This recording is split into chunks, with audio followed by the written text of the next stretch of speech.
Buongiorno e benvenuti a Cosa c'è di nuovo oggi, giovedì 24 agosto.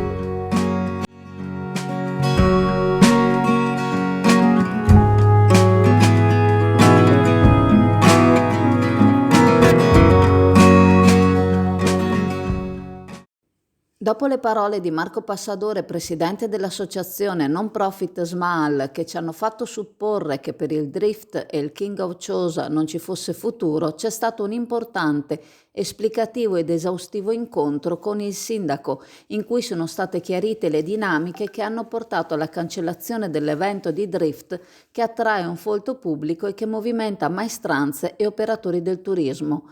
L'area di Val d'Ario, dove solitamente si svolge l'evento, è vasta, dalla possibilità di far correre le auto customizzate in tutta sicurezza, di posizionare i box dove vanno effettuati i cambi gomme ed eventualmente controllati i motori, di sistemare l'area per il catering e per l'intrattenimento.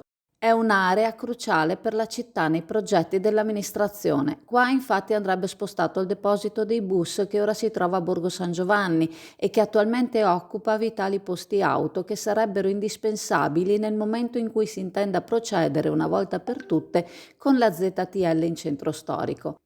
L'area è in gestione all'Autorità di Sistema Portuale che con il Comune di Chioggia ha un accordo per il passaggio di competenze legato a un accordo con le 3 società di trasporto urbane ed extraurbane locali, ACTV, Arriva Veneto e Bus Italia. La richiesta per l'uso dell'area per la manifestazione ludico-sportiva è stata presentata in questo limbo in cui alcune dinamiche dovevano essere chiarite. L'incontro di ieri ha provveduto a delucidare la situazione, ad aprire uno spiraglio per una manifestazione che si dovrebbe tenere il 7 e l'8 ottobre, per la gioia di tutti gli appassionati di questo sport che viene messo in campo da piloti esperti. Si è in attesa di sentire la disponibilità dell'autorità portuale, che non avrebbe motivo di negarla visto che l'amministrazione è favorevole, disposta a ritardare eventualmente l'inizio dei lavori per adibire l'area allo scopo prefisso se giungesse l'accordo con le 3 società. Un respiro di sollievo per la SMAL, che con questo evento può salvare la situazione incresciosa venutasi a creare inizio estate e che ha comunque avuto il sostegno e la comprensione di tutti i piloti iscritti. Bene. Allora, qui abbiamo delle cozze alla tarantina, cozze con il pomodoro già così in vaschetta, già pronto. Sono state messe dei crostini, che è un tipico piatto italiano, e del prezzemolo, che dà un senso di freschezza e per il periodo estivo è un ottimo antipasto. Allora, voi sapete che sulla pagina di Chioggia Azzurra, sul blog, pubblichiamo gli incidenti stradali. Tra l'altro sempre con la massima attenzione e rispetto per il lutto di quando ci sono incidenti mortali, tanto è vero che pubblichiamo i nomi e le foto delle persone coinvolte solo quando abbiamo la certezza che i familiari, i diretti familiari, non il cugino di quarto grado, ma i familiari più stretti siano informati dell'incidente, altrimenti non mettiamo né nomi né foto. Ogni tanto capita qualcuno che viene in maniera a volte cortese, a volte non molto cortese, a criticare il fatto che pubblichiamo le foto degli incidenti stradali. Ecco, allora, rispetto per chi ha delle idee diverse, ci mancherebbe altro, meno rispetto per chi non ha rispetto per il lavoro che facciamo. Qualcuno dice, ma pur nel rispetto delle opinioni diverse, qualcuno dice, ma se qualcuno vede la macchina, tra l'altro di solito cancelliamo quasi sempre le targhe, vede la macchina, prende paura perché può pensare che sia il figlio. Sinceramente mi sembra una critica molto superficiale, perché se quello che vede la macchina prende paura perché ha un parente che magari potrebbe pensare che sia coinvolto e magari può telefonare, magari può prendere paura perché magari questo al telefono non risponde, però c'è una marea di altri soggetti che quando sanno dell'incidente e vedono quella macchina sanno che non è il loro familiare coinvolto. Quindi voglio dire, sono punti di vista. Ecco, allora, a noi massima libertà, chi viene a commentare, non c'è nessun problema, sapete, abbiamo le spalle larghe. Dà un po' fastidio quando qualcuno viene a darci lezioni di moralità, oppure lezioni di come scrivere, o lezioni da giornalisti, quando a malapena forse leggeranno un articolo di giornale e non ne compreranno mai nella loro intera vita, non in un anno, nella loro intera vita.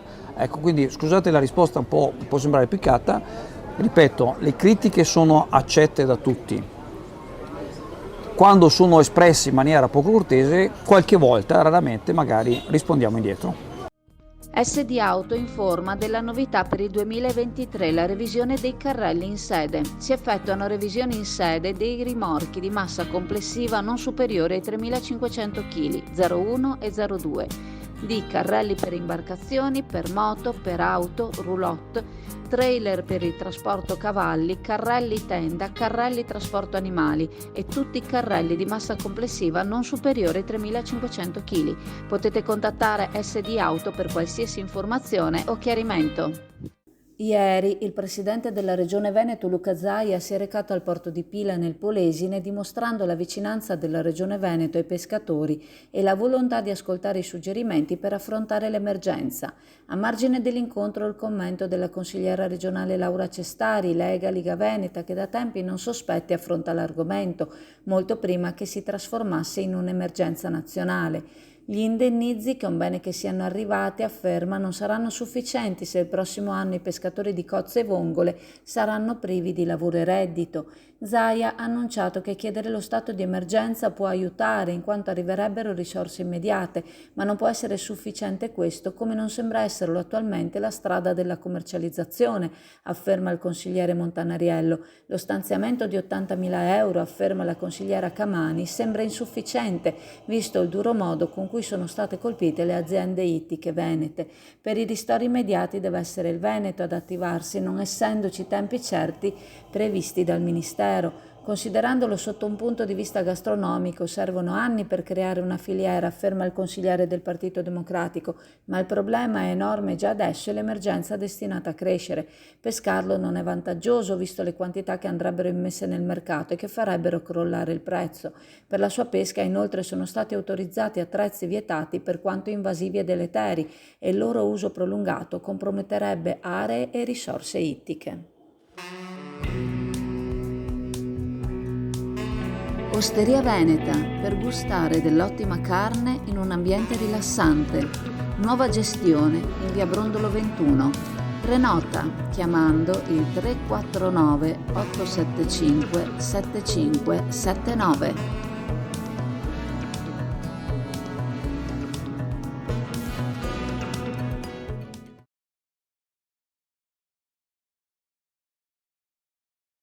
Il 2023 dello Stockholm Water Prize.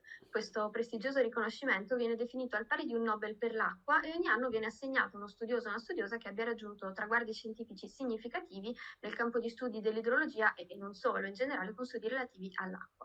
Siamo quindi in collegamento con il professor Rinaldo. Buonasera professore, grazie di essere in collegamento con noi. Lo scienziato veneto Andrea Rinaldo, il quale nell'ambito dell'Ateneo Padovano cerca risposte sui temi legati all'ambiente e alle risorse idriche, è stato onorato dal ricevere il Nobel dell'acqua per mano di Re Carlo XVI Gustavo di Svezia. Si tratta di un'onorificenza assegnata dallo Stockholm International Water Institute in collaborazione con l'Accademia Reale Svedese a persone o organizzazioni che si distinguono per i risultati ottenuti a seguito di ricerche sull'acqua. Per il professore sono giunte quindi le congratulazioni da parte del Presidente della Regione Veneto, che ha ricordato che l'acqua impatta sulla società e sull'economia, mutando con grande rapidità contesti e situazioni, creando impatti importanti se manca o se è troppa, passando dalla siccità agli allagamenti, come è successo da un anno a questa parte. In quest'ambito le ricerche e gli studi internazionali del professor Rinaldo, conclude Zaia, rappresentano un valore aggiunto per la nostra terra, per una gestione sempre più sostenibile e sicura dell'acqua. L'agenzia Venice Waterlink, in collaborazione con la Raffaello Navigazione, in aprile e in maggio vi accompagnano da Sottomarina a Venezia il sabato, la domenica e i festivi e alle isole Burano, Murano e Torcello la domenica. Per maggiori informazioni telefonare allo 041 8626 373, per prenotazioni online sul sito venicewaterlink.com.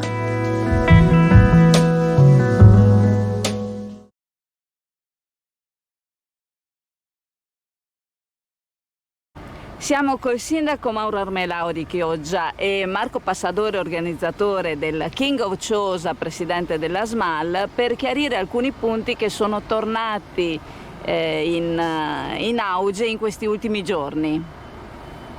Sì, da parte mia devo chiedere scusa anche al sindaco oltre all'autorità portuale perché non sapevo proprio di certe situazioni sotto burocratiche che ci sono, ecco.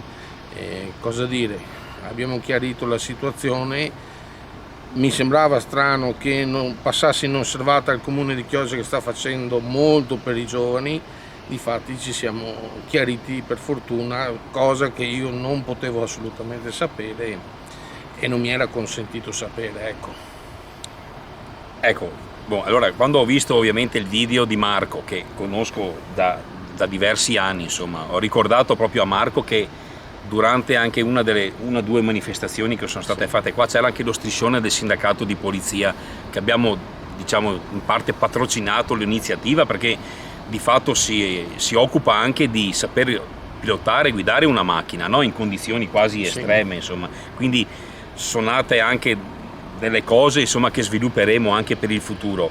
Ho spiegato bene a Marco com'è la situazione di questa zona. Allora, intanto la zona è di competenza dell'autorità portuale e l'autorità portuale come il comune di Chioggia hanno siglato un accordo, lo ricorderete bene, l'anno scorso a luglio del 2022. In quell'accordo ci sono inserite determinate cose, tante cose, la zona dell'ex cementificio, ma questa area qui, una parte dell'area che viene utilizzata per fare queste esibizioni, insomma, con le autovetture, sarà destinata, ma questo lo sapete tutti, è ovviamente sottoscritto quell'accordo, per portare e trasferire i bus che ci sono a Borgo San Giovanni. Perché? Perché Borgo San Giovanni, quella è un'area comunale, vogliamo cercare di liberarla, portare i bus in Val d'Ario, perché? Perché lì vogliamo fare parcheggi per le macchine. Allora, voi direte perché? Perché prima di pensare alla ZTL qualcuno doveva pensare, prima creo i parcheggi, una volta creati i parcheggi attivo la ZTL perché la gente che adesso parcheggia, magari in maniera non tanto consona, ecco, sul centro storico la macchina, poi è chiaro che quando entra viene e prenderà le multe, giusto? Allora dovevano prima pensare ai parcheggi e poi alla ZTL. Preparati a gustare le specialità tradizionali e le novità esplosive che potrai trovare all'Indiga. Gelato artigianale anche per l'asporto, per gustarlo in compagnia dove vuoi tu. All'Indiga il gelato da passeggio più gustoso, in cono, coppetta o con lo stecco.